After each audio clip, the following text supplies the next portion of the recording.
Në këtë edicion do të ndiqni.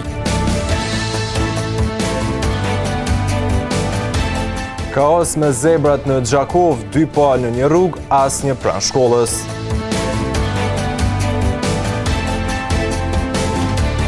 Semaforët në afërsi të shkollës Yllmurina së fundmi janë funksionalizuar, por çuditërisht aty u jepet përparësi kalimi edhe këmbësorëve edhe veturave në të njëjtën kohë.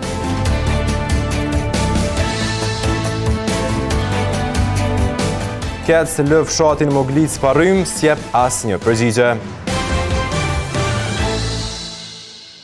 Përshëndetje. Po fillojmë edicionin qendror të lajmeve këtu në televizionin Syri. Për gjendjen jo të mirë të vijave të bardha në qytet kemi raportuar disa herë. Materiali në vazhdim na njeh me gjendjen e tyre në rrugën Yllmurina. Në një rrugë janë 2 palë zebra, e në një tjetër nuk ka fare. Udhkryqi i rrugës Yllmurina dhe Anton Qeta është një zonë e frekuentuar nga makinat dhe qytetarët, ku këta të fundit nuk janë në dijeni se cilat zebra janë për ta e cilat jo. Kjo për shkak që në afërsi rreth 2 metra janë 2 palë zebra, gjë që shkakton huti të këmbësorët se ku të kalojnë dhe tek shoferët se në cilat zebra të ndalin mjetet e tyre. E në udhkryqin Tutje, i cili frekuentohet nga nxënësit e shkollës Yllmurina, nuk ka zebra fare. Në njërin drejtim të udhëkryqit nuk janë shënjuar fare zebrat, gjë që paraqet një rrezik për këmbësorët e sidomos për nxënësit. Kjo nuk është hera e parë që mediumi ynë raporton për problematikë të tillë, ku javë më parë zebrat në disa rrugë kryesore ishin të fshira. Pak metra më poshtë ekziston një tjetër problem. Semaforët në afërsi të shkollës Yllmurina së fundmi janë funksionalizuar, por çuditërisht aty u jepet përparësi kalimi edhe këmbësorëve edhe veturave në të njëjtën kohë. Në udhkryqin me semafor, kur makinat lëvizin, këmbësorët presin deri të ndizet drita akuqe për veturat. Por kështu nuk po ndodh me semaforët e rinj të vendosur në rrugën Yllmurina. Kjo për shkak që në të njëjtën kohë u lejohet lëvizja makinave dhe këmbësorëve të njëjtës anë. Ani pse semaforët e rinj janë të vendosur që një kohë dhe janë funksionalizuar tani, qytetarët dhe veturat janë në rrezik të drejt për drejt për shkak që kanë përparësi kalimin në të njëjtën kohë dhe në të njëjtën anë. Mediumi ynë ka raportuar vazhdimisht për parregullësitë në komunikacion në shumë zona të qytetit të Gjakovës, të cilat e rrezikojnë shëndetin e qytetarëve dhe të shoferëve. Reduktimet e vazhdueshme të energjisë elektrike po shkaktojnë vështirësi të jashtëzakonshme banorëve të fshatit Moglic. Në anën tjetër nga Kec nuk japin asnjë përgjigje rreth kësaj situate të krijuar prej kohësh tashmë. Reduktimet e stërzgjatura të energjisë elektrike në fshatin Moglic po vazhdojnë edhe më tutje. Banorët e fshatit thonë se po vazhdojnë të përballen me ndërprerje të shpeshta të energjisë elektrike. Një problem që sipas tyre po zgjat tash një kohë të gjatë. Ata thonë se reduktimet po ndikojnë drejt për drejt në jetën e përditshme, duke vështirësuar kryerjen e aktiviteteve familjare dhe punëve të përditshme.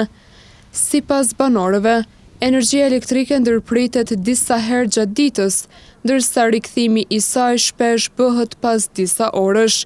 Ata shprehen të shqetësuar edhe për dëmtimin e mundshëm të pajisjeve elektrike si pasojë luhatjeve të vazhdueshme të rrymës. Për të kuptuar arsyet e kësaj situate dhe për të marrë një sqarim zyrtar, redaksia joni është drejtuar vazhdimisht Kecit me pyetje lidhur me reduktimet e vazhdueshme të energjisë elektrike në fshatin Moglic. Megjithatë, deri në publikimin e këtij materiali nuk kemi pranuar asnjë përgjigje nga kjo kompani. Ndriçim publik nuk ka në rrugën Lek Dugagjini në paralagjen Dardania.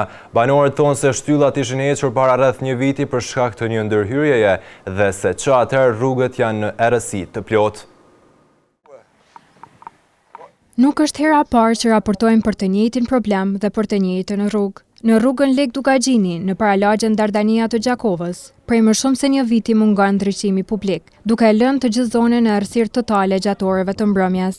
Shtyllat e ndriçimit në këtë segment janë hequr me qëllim që të vendosen të reja dhe cilësore, por projekti duket se ka mbetur në harres. I shqetësuar për këtë problem, foli një banor i kësaj rruge.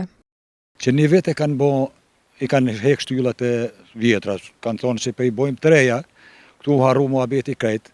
Nuk guxojnë fëmija me dalë në rrugë, ose një familje, ose rëbës njatën, se kanë frikë.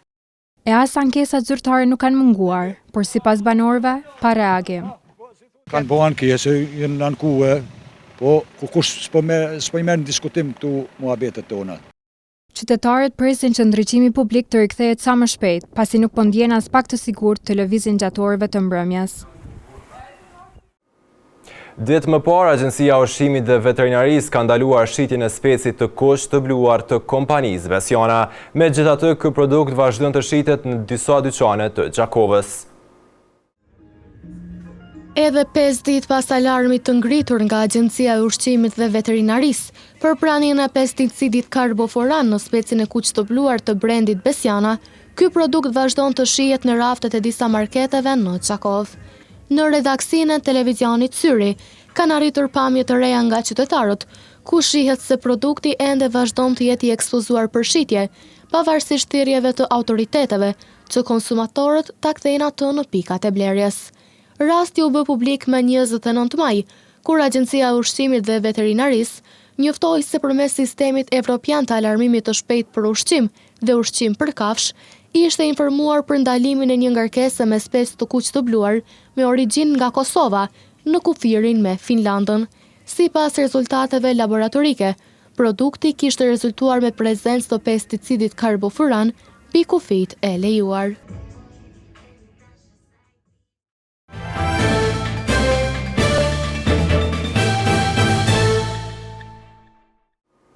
Një numër i konsiderueshëm i personave përballen me probleme të ndryshme të shëndetit mendor. Shqetësues mbetet fakti që ata në vend se të kërkojnë ndihmë profesionale, drejtohen tek inteligjenca artificiale.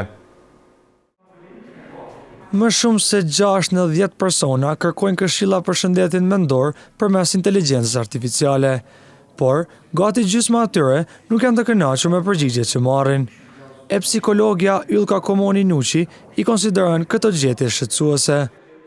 Me thënë drejtën është shqetësuese për shkak se AI është inteligjencë artificiale edhe nuk është se mundet mi zavendësu profesionistin e shëndetit mendor. Në anën tjetër i kuptoj plotësisht personat të cilët i referohen AI-t për me marrë mendime të tilla për shkak se kostoja e shërbimeve të shëndetit mendor te profesionistat privat është mjaft e lartë, edhe në pamundësi do të thotë mi përgjigj nevojat veta edhe në pamundësi mi pagu këtë kosto, atëherë i referohen inteligjencës artificiale. Për fund, ajo kishte edhe një rekomandim. Nëse i referohemi nxënësave, fëmijëve, të grup moshave, pi klasës parë deri në shkollimin e mesëm, ekzistojnë psikolog nëpër shkolla që munden mi referu këto problematika, dhe është pa kosto, komplet pa pagesë, gjithashtu letë llogarisin më tepër tek qenjet njerëzore, tek familja, për mi ndihmu vetes, domethënë përballimin e problemeve jetësore. Këto gjetje janë publikuar nga AXA dhe Ipsos dhe ndër të tjera situata paraqitet edhe më shqetësuese tek të rinjtë e moshës 18 deri në 24 vjeç. Ata janë potencialisht të prekur nga ankthi, stresi ose depresioni, qoftë edhe në nivele të lehta, ku kjo përqindje arrin në 85%. Në vazhdim të ndjekim parashikimin e motit për ditët në vijim.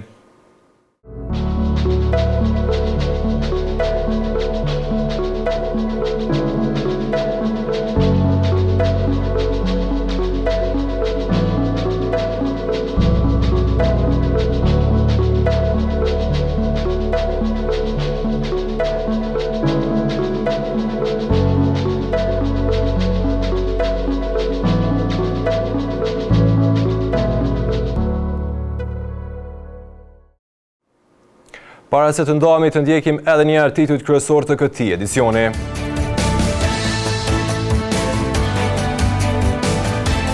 Kaos me zebrat në Gjakov, 2 palë në një rrugë, asnjë pranë shkollës.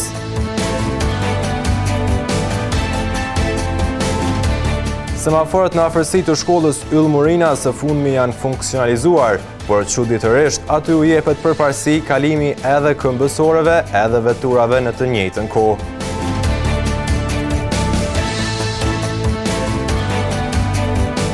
ketë se lë fshatin Moglic pa rrym, s'jep asnjë përgjigje. Këtu merr fund ky edicion qendror i lajmeve. Ju mund të vazhdoni të na ndiqni në televizionin Syri si dhe në rrjetet tona sociale. Mirupafshim.